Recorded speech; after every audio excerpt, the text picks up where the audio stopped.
Hello दोस्तों, नमस्कार। आप सभी का स्वागत है आपके अपने यूट्यूब चैनल एक्सेस एकेडमी पर। यूपी ईसीसी एजुकेटर भर्ती और स्पेशल प्रोफेसर एजुकेटर भर्ती में एक बड़ी और धमाकेदार खबर निकलकर सामने आ रही है, जिसको आप सभी के साथ इस वीडियो के माध्यम से डिस्कस करने वाले हैं। आप सभी से निवेदन है कि वीडियो को बिना स्किप किए हुए अंत तक देखें और प्लीज वीडियो को लाइक करें, दोस्तों में शेयर करें। जितने भाई बहन चैनल पर पहली बार विजिट कर रहे हैं और अभी तक चैनल से नहीं जुड़े हैं तो प्लीज चैनल को सब्सक्राइब करके बेल आइकन जरूर दबाएं आगे की सही सटीक लेटेस्ट और ऑफिशियल अपडेट पाने के लिए। दोस्तों, इस वीडियो के माध्यम से हम बात करेंगे आवेदन फॉर्म भरने की लास्ट डेट नहीं बढ़ेगी, क्यों नहीं बढ़ेगी, किन जिलों में नहीं बढ़ेगी उसको जानेंगे। इन जिलों में डॉक्यूमेंट वेरिफिकेशन अर्थात डीबी की प्रक्रिया हुई शुरू। आवेदन फॉर्म भरने वालों को मेल और कॉल आना हो चुका है शुरू। डीबी कहां होगी, किस जिले में होगी, जहां से आपने आवेदन किया है या आप जहां निवास करते हैं वहां पर। इंपॉर्टेंट डॉक्यूमेंट्स क्या लगने वाले हैं डॉक्यूमेंट वेरिफिकेशन की प्रक्रिया में, डॉक्यूमेंट वेरिफिकेशन की प्रोसेस क्या है, और आप सभी लोग सतर्क हो जाएं डॉक्यूमेंट वेरिफिकेशन की प्रक्रिया को लेकर के, क्योंकि ये आउटसोर्सिंग संविदा भर्ती है। यहां पर आप सभी लोग अगर जरा भी असावधानी बरतेंगे तो आप लाखों रुपए चुकाने पड़ सकते हैं इस एकमात्र वैकेंसी के लिए। सारी डिटेल को डिस्कस करेंगे, पैसेंस पूर्वक वीडियो में अंत तक बने रहें। और आप सभी से एक बार फिर से कहना चाहेंगे कि इस वीडियो के डिस्क्रिप्शन बॉक्स में टेलीग्राम चैनल का लिंक दिया गया है। जितने भाई बहन अभी तक टेलीग्राम चैनल से नहीं जुड़े, फटाफट वहां जाकर के टेलीग्राम चैनल को ज्वाइन कर लीजिए, क्योंकि आप सभी को समय से पहले ऑफिशियल अपडेट टेलीग्राम चैनल पर अपडेट कर दी जाती है, जिससे आप सभी लोग वंचित हो जाते हैं और आप सभी को भटक भटक कर कई वीडियोज को देखना पड़ता है कुछ ऑफिशियल अपडेट के लिए। तो only one platform access academy YouTube channel, और वीडियो के डिस्क्रिप्शन बॉक्स में दिए गए टेलीग्राम चैनल पर सारी ऑफिशियल अपडेट ही मिलती हैं और उसके बाद वही ऑफिशियल अपडेट सारी जगह सर्कुलेट होती रहती हैं। तो ऐसी पहली और लेटेस्ट अपडेट जब आपको एक ही प्लेटफॉर्म पर मिल जाती है तो वहां आप सभी लोग अवश्य जुड़ जाएं। तो दोस्तों, शुरू करते हैं इस धमाकेदार अपडेट को और जानते हैं क्या बड़ी अपडेट ईसीसी एजुकेटर भर्ती और स्पेशल प्रोफेसर एजुकेटर भर्ती प्रक्रिया से जुड़ी हुई निकलकर सामने आ रही है। दोस्तों, जैसा कि आप सभी लोग जानते हैं, सीतापुर, बाराबंकी, देवरिया और सुल्तानपुर जिले में ईसीसी एजुकेटर भर्ती और स्पेशल प्रोफेसर एजुकेटर भर्ती में आवेदन फॉर्म की प्रक्रिया जो है वो पूरी हो चुकी है। अर्थात इन जिलों में आवेदन फॉर्म भराए जा चुके हैं। बहुत सारे अभ्यर्थी साइट की इशू की वजह से या अपनी कुछ गलतियों की वजह से इन जिलों में आवेदन फॉर्म भरने से वंचित रह गए हैं और उन्हें पूरा भरोसा था कि इन जिलों में आवेदन फॉर्म भरने के लिए लास्ट डेट बढ़ेगी। हालांकि बाराबंकी जिले में लास्ट डेट एक्सटेंड की गई थी, लेकिन अब जो चीजें निकलकर सामने आ रही हैं उसके परिप्रेक्ष्य में अगर देखा जाए तो इन जिलों में यानी सीतापुर, बाराबंकी, देवरिया और सुल्तानपुर में आवेदन फॉर्म भरने को लेकर के लास्ट डेट नहीं बढ़ाई जाएगी। और ऐसा इसलिए हम कह रहे हैं, हालांकि ये जिला बेसिक शिक्षा अधिकारी और जिले स्तर पर गठित चयन समिति के माध्यम से डिसाइड किया जाएगा कि डेट बढ़ानी है या नहीं बढ़ानी। अगर चयन समिति और बीएसए परमिशन देते हैं, सेवा प्रदाता एजेंसी की तरफ से आवेदन फॉर्म भरने की डेट बढ़ाई जा सकती है। लेकिन चीजें जो आगे कैरी ऑन कर दी गई हैं भर्ती प्रक्रिया को लेकर के, और जो आवेदन फॉर्म भरने वाले अभ्यर्थियों को कॉल और मैसेज आने लगे हैं डॉक्यूमेंट वेरिफिकेशन की प्रक्रिया को लेकर के, तो इससे स्पष्ट ये नजर आ रहा है कि इन जिलों में अब आवेदन फॉर्म भरने की प्रक्रिया आगे नहीं बढ़ाई जाएगी और जितने आवेदन प्राप्त हुए थे उन्हीं आवेदनों की स्क्रीनिंग प्रक्रिया पूरी करने के बाद आगे का प्रोसेस कंप्लीट किया जाएगा और नियुक्ति प्रक्रिया पूरी की जाएगी। तो इस तरीके से आप सभी को बता दें, सीतापुर, बाराबंकी, देवरिया, सुल्तानपुर जिले में आवेदन फॉर्म भरने की लास्ट डेट का अंतिम निर्णय बीएसए पर है। और फिलहाल जिस तरीके से प्रोसेस आगे बढ़ी है, अभ्यर्थियों को मेल और मैसेज आ रहे हैं, इस तरीके से देखा जाए तो आवेदन फॉर्म की लास्ट डेट बढ़ने के चांसेस नहीं है। लेकिन फिर भी अंतिम डिसीजन जिला स्तर पर गठित चयन समिति और जो है बेसिक शिक्षा अधिकारी का होगा, जो उस जिले का होगा। अगर वो चाहेंगे तो सेवा प्रदाता एजेंसी को डायरेक्शन दे सकते हैं आवेदन फॉर्म भर की लास्ट डेट एक्सटेंड करने को लेकर के। अब यहां पर दोस्तों आप सभी को बता दें, जो सबसे इंपॉर्टेंट है, इन जिलों में डॉक्यूमेंट वेरिफिकेशन की प्रक्रिया शुरू हुई। कौन जिलों में? तो सीतापुर, बाराबंकी, देवरिया और सुल्तानपुर जिले में आवेदन फॉर्म की प्रक्रिया पूरी हो चुकी है। स्क्रीनिंग की प्रक्रिया, जो आवेदन पत्र प्राप्त हुए हैं या आवेदन फॉर्म उनकी की जा रही है, और आवेदन फॉर्म भरने वाले अभ्यर्थियों को डॉक्यूमेंट वेरिफिकेशन के लिए कॉल और ईमेल भेजे जा रहे हैं। क्या है इनकी सच्चाई, क्या वास्तविकता है, सब कुछ क्लेरिफाई करेंगे, क्योंकि यह भर्ती बहुत बड़ी भर्ती है और बहुत इंपॉर्टेंट भर्ती है और इस भर्ती में धांधली के 90% चांसेस हैं। तो सभी को बहुत ही सावधान और सतर्क रहने की जरूरत है। तो दोस्तों आप सभी को बता दें, सुल्तानपुर जिले में आवेदन फॉर्म भरने वाले बहुत सारे अभ्यर्थियों को मेल आ रहा है और मैसेज आ रहा है डॉक्यूमेंट वेरिफिकेशन के लिए, और उन्हें डॉक्यूमेंट वेरिफिकेशन के लिए अयोध्या डिस्ट्रिक्ट में बुलाया जा रहा है। क्या दोस्तों अब यहां पर यह इंपॉर्टेंट हो जाता है कि आपकी डीबी कहां होगी, जहां पर आपने आवेदन किया है या आप जिस जिले में रहते हैं वहां पर होगी। तो इसको लेकर के जो ऑफिशियल विज्ञप्ति है उस पर नजर डालते हैं, सारे पॉइंट क्लियर करेंगे। आप सभी लोग परेशान ना हो, पैसेंस पूर्वक वीडियो में अंत तक बने रहें। अभी तक वीडियो को लाइक नहीं किया तो लाइक कर दीजिए, दोस्तों में शेयर कर दीजिए, और चैनल से नहीं जुड़े हैं तो ऑफिशियल अपडेट के लिए चैनल से जरूर जुड़ जाएं, क्योंकि आप सभी को यहां पर एक प्रूफ अगर हम दिखाएं तो कितने भाई बहन वीडियो को देखते हैं लेकिन चैनल को सब्सक्राइब नहीं करते हैं।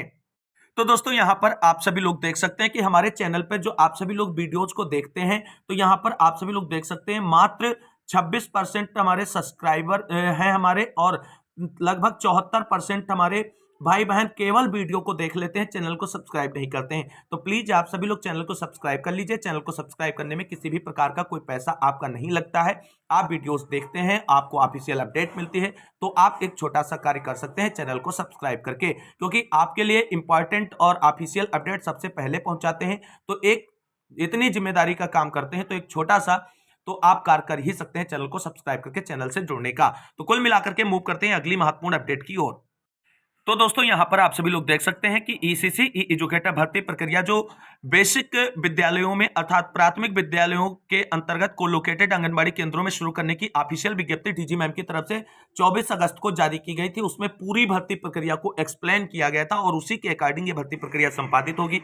तो सारी चीजें यहां पर आप सभी लोग देख सकते हैं कि सैलरी क्या रहने वाली है, पदों की संख्या क्या रहने वाली, सब कुछ यहां पर मेंशन किया गया है। भर्ती जो है आउटसोर्सिंग संविदा के बिहाफ पर यहां पर होने वाली है, और क्या क्या शैक्षिक योग्यता है, ये सारी चीजें यहां पर मेंशन है। इन सारी चीजों को हम एक्सप्लेन कर चुके हैं।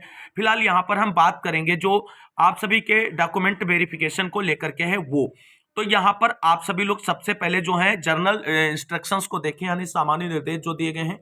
तो जनपद स्तर पर जिला अधिकारी की अध्यक्षता में निम्नवत समिति गठित की जाएगी, जिसमें जिलाधिकारी अध्यक्ष होंगे। प्राचार्य जिला शिक्षा एवं प्रशिक्षण संस्थान अर्थात डायट के जो प्राचार्य हैं वो इसके सदस्य होंगे। जिला कार्यक्रम अधिकारी सदस्य होंगे। जिला सेवा योजना अधिकारी सदस्य होंगे।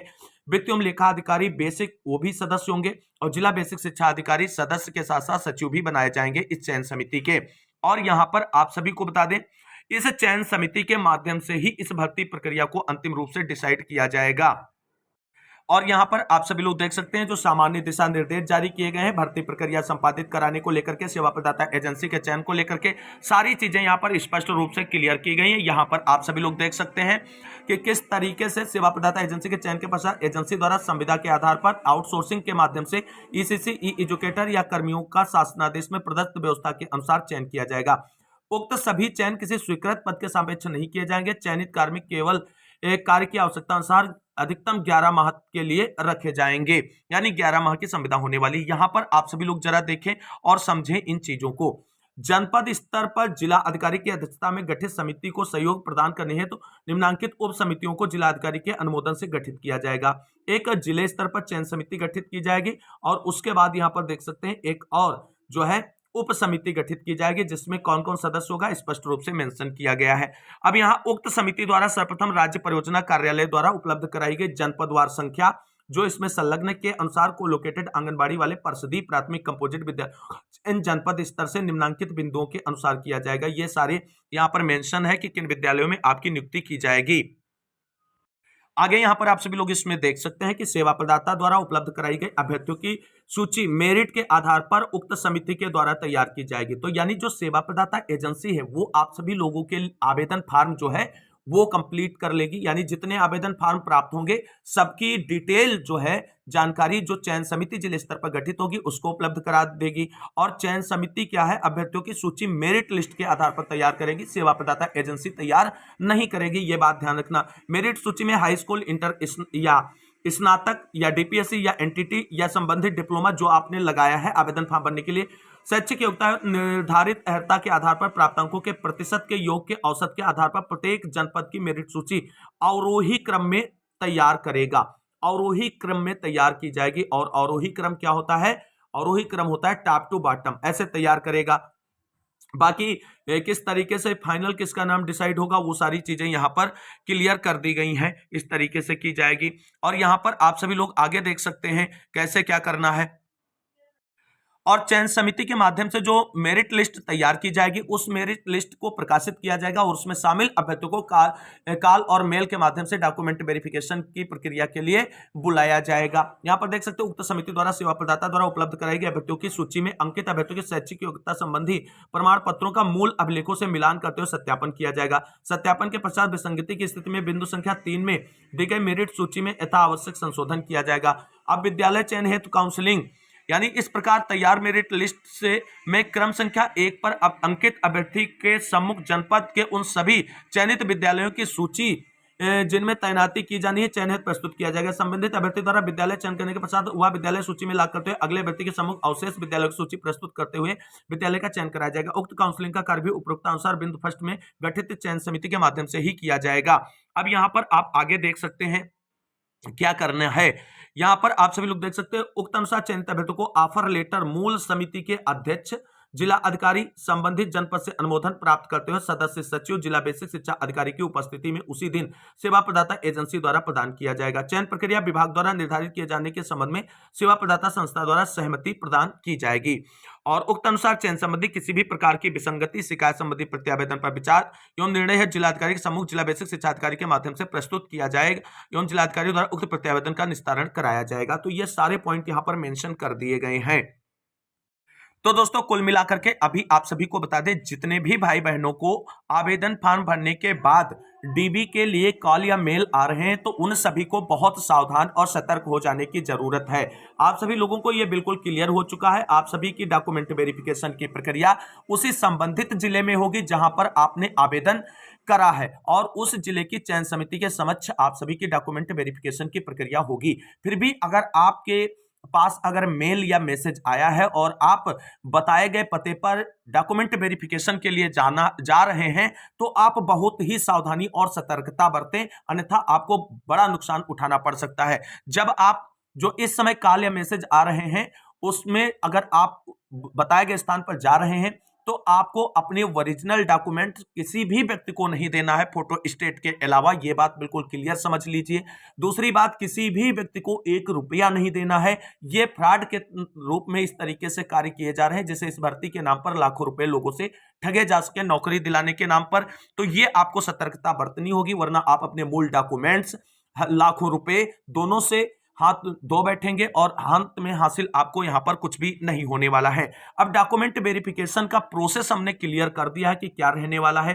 जिस जिले में आपने आवेदन किया है उस जिले की चयन समिति के माध्यम से प्राप्त आवेदन पत्रों की स्क्रीनिंग की जाएगी, मेरिट लिस्ट तैयार की जाएगी, मेरिट लिस्ट जारी की जाएगी। मेरिट लिस्ट में शामिल सभी अभ्यर्थियों के डॉक्यूमेंट वेरिफिकेशन के लिए उन्हें बुलाया जाएगा और डॉक्यूमेंट वेरिफिकेशन में सफल अभ्यर्थियों को ज्वाइनिंग लेटर दिया जाएगा सेवा प्रदाता एजेंसी के माध्यम से।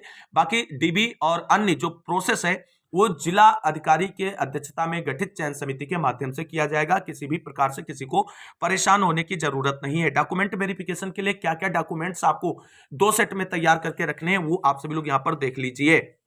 तो दोस्तों ये हमारा टेलीग्राम चैनल है जिससे आप सभी लोगों को जुड़ना है और यहाँ पर आप सभी लोग देख सकते हैं पिनेड मैसेज जो आपको है इस पर क्लिक करना है और यहाँ पर आपको सारी चीजें जो है वो समय समय पर अगला मैसेज खुल करके आएगा और मिलती रहेंगी। और ये देख लीजिए पूरे जिलेवार जो डिटेल है भर्ती का वो सब आपको यहाँ पिन मैसेज में मिल जाएगा, तो इसे चेकआउट कर सकते हैं। अब हम डॉक्यूमेंट्स की बात करते हैं कि कौन कौन से डॉक्यूमेंट्स आपके पास होने चाहिए डॉक्यूमेंट वेरिफिकेशन के समय। तो दोस्तों आप सभी लोग यहाँ पर देख सकते हैं पूरी लिस्ट आप सभी लोगों के लिए टेलीग्राम चैनल पर अपलोड कर दी गई है जो आप सभी के डॉक्यूमेंट वेरिफिकेशन के लिए इंपॉर्टेंट है, चाहे ईसीसी ई एजुकेटर भर्ती हो या स्पेशल प्रोफेशनल एजुकेटर भर्ती। तो यहाँ पर सारे डॉक्यूमेंट्स मेंशन किए गए हैं, आधार कार्ड, कक्षा 10 की मार्कशीट और प्रमाण पत्र, 12 की मार्कशीट और प्रमाण पत्र और स्नातक गृह विज्ञान की मार्कशीट या डिग्री जिस भी पे आपने आवेदन किया है। डिग्री अगर आपके पास अभी नहीं तो प्रोविजनल निकलवा लीजिए ऑनलाइन, वो निकल कर आ जाएगी, उसे लगा सकते हैं। और अगर आपने एनटीटी के बिहाफ पर किया है तो एनटीटी की मार्कशीट और प्रमाण पत्र, सिटी नर्सरी के आधार पर किया तो उसकी मार्कशीट या प्रमाण पत्र, यानी जिस बिहाफ पर आपने आवेदन किया है वो लगाना है। और मूल निवास प्रमाण पत्र आप सभी को लगाना पड़ेगा। ओबीसी एसटी वर्ग के अभ्यर्थियों को जो है जात प्रमाण पत्र लगाना पड़ेगा। ईडब्ल्यूएस प्रमाण पत्र के आधार पर अगर आपने सेवा आयोजन पोर्टल पर रजिस्ट्रेशन किया है तो आपको ईडब्ल्यूएस यहां पर लगाना पड़ेगा। पासपोर्ट आकार की फोटो होनी चाहिए, मोबाइल नंबर, ईमेल आईडी, ये सारी चीजें यहां पर होनी चाहिए। और जो यहां पे चीजें चरित्र प्रमाण पत्र की बात की गई है तो ये आप सभी का ज्वाइनिंग के समय लगेगा, जब आपको नियुक्ति पत्र मिल जाएगा उस वक्त जब आप विद्यालय में ज्वाइनिंग करने जाएंगे। यही डॉक्यूमेंट सेम यहाँ पर रहने वाले हैं। स्पेशल प्रोफेशनल एजुकेटर भर्ती के लिए पूरी डिटेल यहाँ पर लिस्ट मेंशन की गई है। और आप सभी लोग जानते हैं कि 4 कैटेगरी के अंतर्गत पद भरे जा रहे हैं स्पेशल प्रोफेशनल एजुकेटर भर्ती के लिए। चारों के लिए अलग अलग शैक्षिक योग्यताएं निर्धारित की गई हैं। तो जिस कैटेगरी के अंतर्गत आपने आवेदन किया उसकी शैक्षिक योग्यता का जो है डॉक्यूमेंट आपको क्लियर करके रखना है डॉक्यूमेंट वेरिफिकेशन के लिए। तो कुल मिलाकर के आप सभी भाई बहनों को सावधान और सतर्कता पूर्वक इस भर्ती में पार्टिसिपेट करना है, अन्यथा लाखों रुपए आपसे ठगे जा सकते हैं ईसीसी ई एजुकेटर भर्ती में नौकरी दिलाने के नाम पर। तो बहुत भी सावधानी बरतनी है। अपने ओरिजिनल डॉक्यूमेंट्स किसी को नहीं देना है, किसी को 1 रुपया नहीं देना है। ये बात बिल्कुल क्रिस्टल क्लियर है। अगर आपसे कोई रुपया मांगता है तो जिस जिले में आपने आवेदन किया उस जिले की चयन समिति के अध्यक्ष डीएम होंगे, वहां से मिल करके उनसे और आप डायरेक्ट शिकायत भी कर सकते हैं। बिल्कुल निडर होकर के अगर कार्य करेंगे हम सभी लोग मिल करके तो बिना पैसों की भर्ती ये संपादित होगी, किसी को 1 रुपया भी नहीं देना पड़ेगा नौकरी के नाम पर। तो इस महत्वपूर्ण अपडेट को अगर आप सभी साथियों ने अंत तक देखा है तो उसके लिए तहे दिल से शुक्रिया, बहुत बहुत धन्यवाद। प्लीज वीडियो को लाइक करें, दोस्तों में शेयर करें, चैनल को सब्सक्राइब जरूर कर लें इस धमाकेदार और ऐसी ही ऑफिशियल अपडेट के लिए। इस वीडियो को अंत तक देखने वाले सभी भाई बहनों को तहे दिल से शुक्रिया, बहुत बहुत धन्यवाद। मिलते हैं एक और नई वीडियो में लेटेस्ट अपडेट के साथ, तब तक के लिए सभी साथियों को जय हिंद, जय भारत, वंदे मातरम।